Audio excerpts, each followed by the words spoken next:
오늘은 13절부터 24절까지 읽었습니다만 말씀 중에 이제 17절 이하부터 집중적으로 우리가 살피며 은혜를 받으려 합니다. 지난 시간에 13절 이하 말씀을 드렸습니다. 어떤 말씀을 드렸지요?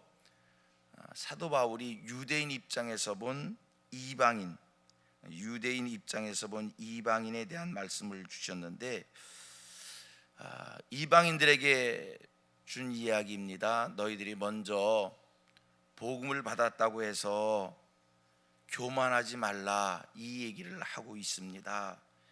너희들이 유대인들을 볼 때 예수를 배척하고 복음을 거부하는 자들이지만 분명한 사실은 그들의 조상이 아브람과 이삭과 야곱이라는 거예요. 그들의 조상이 거룩하니 그들도 거룩하다는 거예요.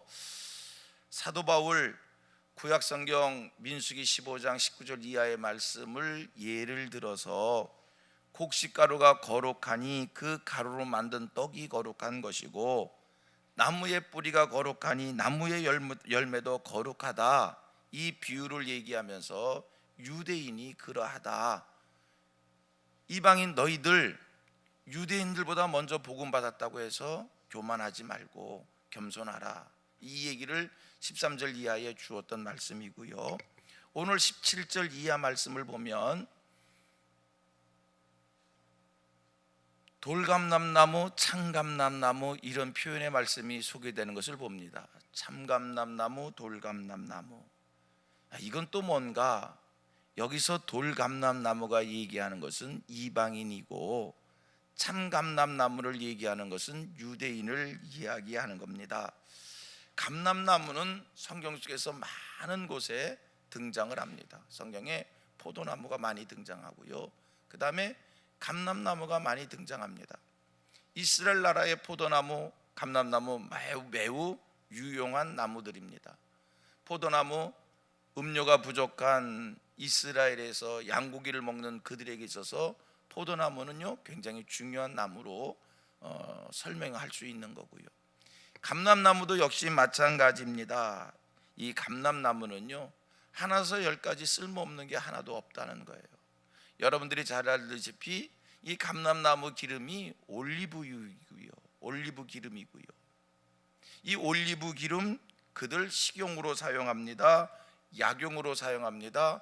화장품으로 사용합니다. 그리고 불을 켜는데 이 올리브 기름을 사용을 합니다. 이 올리브 나무는, 이 감람나무는 굉장히 단단해서 목공품으로도 성전의 기둥으로 사용하기도 하고요, 또 문짝을 만드는 데 사용되기도 하고요, 아주 이스라엘 나라에서 굉장히 가치 있는 나무로, 번식력이 굉장히 좋아서 버려진 땅에서도요 잘 자라는 그런 나무라는 겁니다. 이 감람나무에 비유해서, 자, 이방인을 무슨 나무로? 돌감람나무로, 이스라엘을 무슨 나무, 유대인들을 무슨 나무로? 참감람나무로 설명을 합니다. 왜? 유대인은 참감람나무고 이방인은 돌감람나무냐? 참감람나무는 야생수가 아니고 가꾸는 나무의 뜻이고요, 돌감람나무는 가꾸지 않은 야생수, 막 자기들이 번식해서 자라는 그러한 나무, 돌감람나무. 그래서 이 돌감람나무는 이방인을 상징하는 것이고요, 참감람나무는 유대인을 상징하는 겁니다. 여러분, 이방인 어떻습니까? 그 뿌리가 유대인하고 다르지요. 유대인은요 하나님께서 아브라함을 갈대아 우르에서 불러내시어서 가나안 땅에 정착시킨 이후에 얼마나 많은 세월 속에 이 아브라함과 그의 후손들을 하나님이 단련시키셨는지, 믿음이 없는 그들을 믿음 갖게 하고 하나님을 제대로 믿지 못하는 그들을 단련시켜서 하나님을 제대로 알 수 있게 하고 믿게 하고 순종하게 하고 하나님의 단련이 있는 유대인들입니다. 그래서 이 유대인들은요 성경이 지금 얘기했던 것처럼 그 뿌리가 거룩하니 그들도 거룩하다라고 하는 이 말을 적용시키기에 충분하리만큼 단련을 받은 이들입니다. 이방인들은 전혀 그렇지 않습니다. 그들에게는 단련이 없습니다. 그들에게는 훈련됨이 전혀 없었습니다. 그런데 중요한 게 있어요. 유대인들이 그 뿌리가 아브라함과 이삭과 야곱 아닙니까? 뿌리가 거룩하지 않습니까? 그런데 이 나무가 자라면서 가지 속에, 이 참감람나무 속에 이 가지가 열매를 맺어야 되는데 그 열매를 맺지 아니함으로 하나님이 그걸 딱 잘라버리시고요, 거기다가 접붙임을 하셨어요. 이방인을 참감람나무 가지 잘라서 이방인을 거기에 접붙임해서 이 돌감람나무가 참감람나무에 접붙임이 되어서 하나님이 그들로 하여금 열매를 맺게 하셨다는 겁니다. 여러분, 이 돌감람나무는요 근본이 거룩하지 않습니다. 이방인이 근본이 거룩하지 않아요. 유대인들은 근본이 거룩해요. 근본이 거룩한데 열매 맺지 않을 때 하나님이 잘라버리셨어요. 그리고 거기다가 돌감람나무 가지를 잘라서 접붙임을 한 거예요. 성경을 쭉 읽어보셨지요? 하나님께서 참감람나무도 열매를 맺지 않았을 때는 잘라버렸는데 돌감람나무 너희들 열매 맺지 아니하면 하나님께서 하물며 너희들을 가만히 내버려 두겠느냐? 정신 차리고 열매 맺어라. 교만하지 말고 열매 맺어라. 이게 오늘 본문이 우리에게 주시는 말씀입니다. 자, 17절 말씀 같이 한번 읽습니다. 17절 시작. 또한 얼마가 꺾이었는데 돌감람나무인 네가 그들 중에 접붙임이 되어 참감람나무의 뿌리의 진액을 받는 자가 되었은즉. 생각해 봅니다. 이방인 입장에서 생각해 봅니다. 이 얼마나 감사한 일인지요. 그렇잖아요. 하나님께서 참감람나무를 잘라버리고 거기다가 돌감람나무 가지를 잘라서 접붙임을 했는데, 그래서 참감람나무의 진액을 빨아내는 그런 은혜를 주셨는데 얼마나 감사한 일입니까? 얼마나 정신 차려서 잘해야 될 일입니까? 여러분이 우리가 여기 이 말씀을 볼 때 참 이방인 된 우리 입장에서는 감사한 일밖에 없고요, 하나님이 접붙여 주셨으니 풍성한 열매를 맺기를 소원하는, 그리고 열매 맺는 일에 열심을 다할 일밖에 없는 줄로 믿습니다. 더 감사한 것은 쭉 말씀 읽어 내려가면 23절 이하에 무슨 말씀을 주시냐면 이 접붙이실 능력이 하나님께 있다는 거예요. 우연때의 접붙임을 당한 게 아니라 하나님이 참감람나무 가지를 잘라서 돌감람나무 가지를 그 참감람나무의 가지에다가 접붙인 이것 하나님이 하신 일이라는 거예요. 저와 여러분들이 하나님께서, 우리는 실제적으로 아브라함과 이삭과 야곱의 후손이 아니잖아요. 우리는 실제적으로 유대인이 아니잖아요. 우리는 실제적으로 구원 밖에 있는 이들이었잖아요. 우리는 실제적으로 선민이 아니었잖아요. 그런데 하나님께서 저와 여러분들을 택하셔서 선민이 되게 해주시어 오늘 우리가 영적 선민이 되어진 것이고요.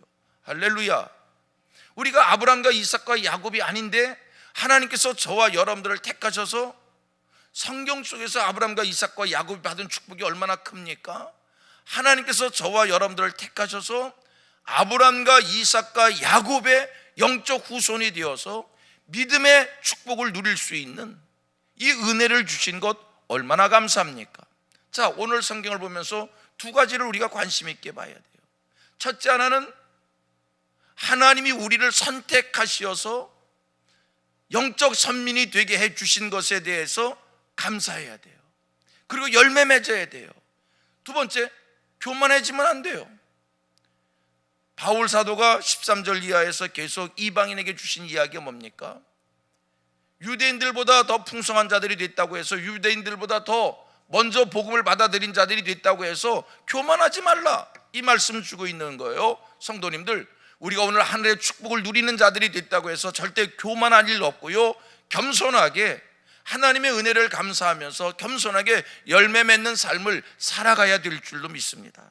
여러분, 우리가 성경 전체를 보면서 하나님에 대해서 배워가고 있습니다. 하나님에 대해서 알아가고 있습니다. 성경에서 배우는 하나님은 어떤 분이십니까? 분명히 기억하십시오. 우리 하나님, 열매 맺지 않는 가지는 아낌없이 찌고 불에 던지시는 분이십니다. 아멘이지요. 요한복음 15장에 우리 주님 말씀이 뭡니까? 열매 없는 나무 아낌없이 찍어 버린다는 겁니다. 우리 예수님 마태복음 3장 10절에서 무슨 말씀을 합니까? 좋은 열매를 맺지 않는 나무는 찍어서 불에 던진다는 겁니다. 이게 성경에서 발견하는 하나님입니다. 여러분, 하나님이 우리에게 구원의 축복을 주셨습니다. 하나님 우리를 하나님의 자녀 되게 하셨습니다. 하나님이 오늘 우리를 성도 되게 하셨습니다. 하나님 우리를 거룩한 백성 되게 했습니다. 하나님의 택한 백성 되게 하셨습니다. 민족 되게 해주셨습니다. 그런데요, 기억하실 것이 있어요.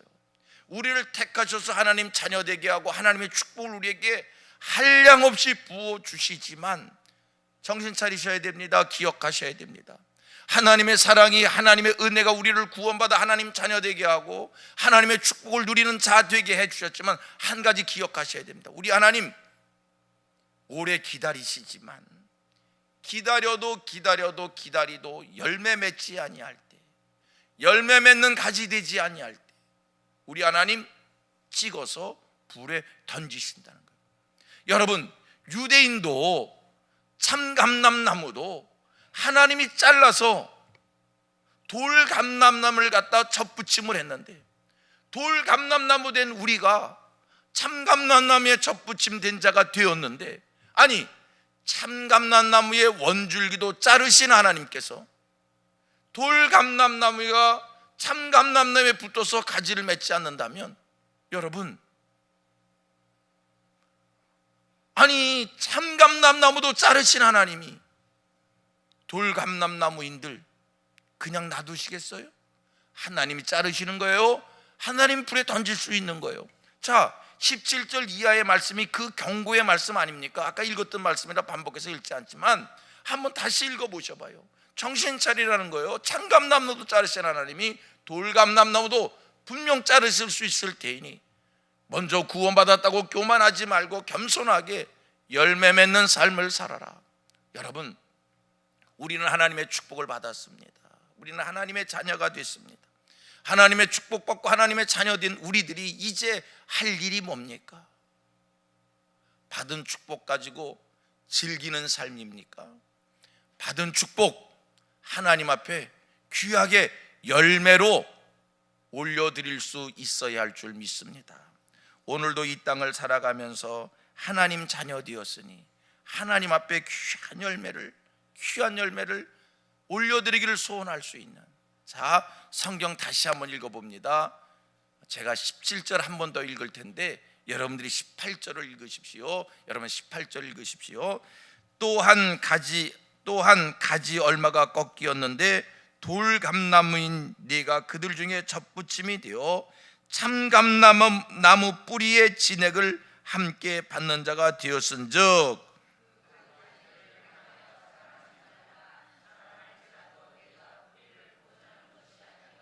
뿌리가 너를 보존하는 것이니라. 겸손하게 자랑하지 말고 이제 우리가 할 일이 뭐라고요? 열매 있는 삶을 소원해야 될 줄로 믿습니다. 그 열매를 소원해서 하나님이 원하시는 그 열매를 소원해서 오늘도 우리 심령 속에 하나님의 말씀을 풍성히 채우는 거예요. 그리고 말씀이 하게 하심에 따라 순종하는 삶을 사는 거예요. 여러분, 열매의 삶을 원합니까? 우리 마음에 하나님의 말씀이 채워져야 돼요. 우리 안에 말씀이 채워지면, 여러분, 사람은 무슨 생각을 하냐에 따라서 행동이 나오는 거예요.